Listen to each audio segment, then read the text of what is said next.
এরপরে প্রশ্ন হলো, বিবাহের ক্ষেত্রে গায়ে হলুদ করা জায়েজ আছে কিনা? যদি জায়েজ হয় কিভাবে করতে হবে? ভাই, আপনার বিয়েতে আপনি গায়ে কি হলুদ দিবেন না মরিচ দিবেন এটা আপনার ব্যাপার, কিন্তু মনে রাখবেন গায়ে হলুদ নিয়ে আমাদের একটা বক্তব্য আছে এবং এটা নিয়েও আপনি অনলাইনে সার্চ দিলে দেখতে পাবেন। কলকাতার আনন্দবাজার এবং আরও বেশ কয়েকটা আপনার অথেন্টিক সোর্সে বেশ কয়েকটা আর্টিকেল আমি পড়েছি।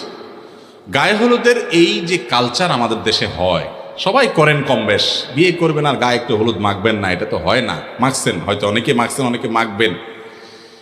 এটার পেছনে একটা বিশ্বাস কাজ করে যে নবদম্পতির তাদের দাম্পত্য জীবন সুখকর হয় শুধু হলুদ না, দুবলা এটা সেটা অনেক কিছু দিয়া বিশেষ কিছু কাজ করলে, মাখামাখি করলে, কোনো প্রক্রিয়ায় আপনার এই গায়ে হলুদ ইত্যাদি করলে তাতে নাকি নবদম্পতির সুখ হয়।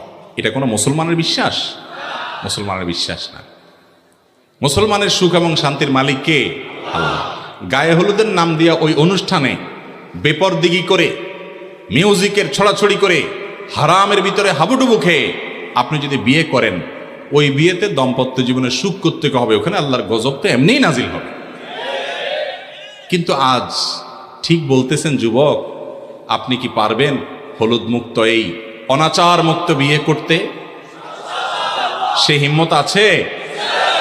তাই বলে মা বাবার সাথে, মুরব্বীদের সাথে বেয়াদবি করার দরকার নেই। সুন্দর করে বুঝায় বলবেন যে বাবারে, আমার গাত হলুদ মরিচ যা মাখা লাগে আমি নিজে মাখবো, বা পুরুষরা পুরুষদের মাখবে, মহিলারা মাখবে। যদি এটাতে বিউটিফিকেশনে কিছু থাকে, যে দেখলে সুন্দর হয়, শরীরটা সুন্দর হয় বা ত্বকটা ভালো হয় বিয়ে উপলক্ষে, ঠিক আছে করলো।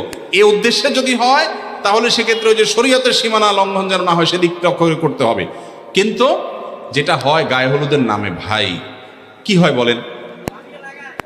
ছেলেদেরকে মেয়েদের অনুষ্ঠানে ছেলে মেয়ের মাখামাখি এবং হারাম মিউজিকের ছড়াছড়ি এবং অজস্র অপকর্মের ছড়াছড়ি, এগুলোর মাধ্যমে দাম্পত্য জীবনের সুখ হয় না, অসুখ হয়, আরো অশান্তি হয়।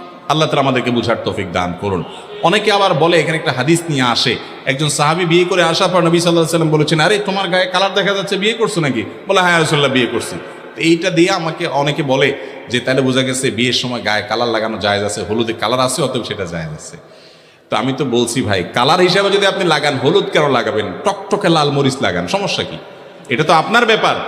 কিন্তু এটার ইতিহাস যখন আমরা ঘাঁটি, তখন তো সেখান থেকে ভিন্ন কিছু বলে। মুসলমানের সন্তান তো সেটা করতে পারে না। দুইটা জায়গাতে মানুষ ইসলামকে টানে। আমাদের দেশে মুসলমান দুই কিসিমের। কয় কিসিমের মুসলমান? এটা আব্দুল্লাহ জাহাঙ্গীর রহমাতুল্লাহর বক্তব্য। স্যার বলতেন মুসলমান দুই প্রকার আমাদের দেশে, এক হলো সেকুলার মুসলমান, আর একটা হলো রেগুলার মুসলমান।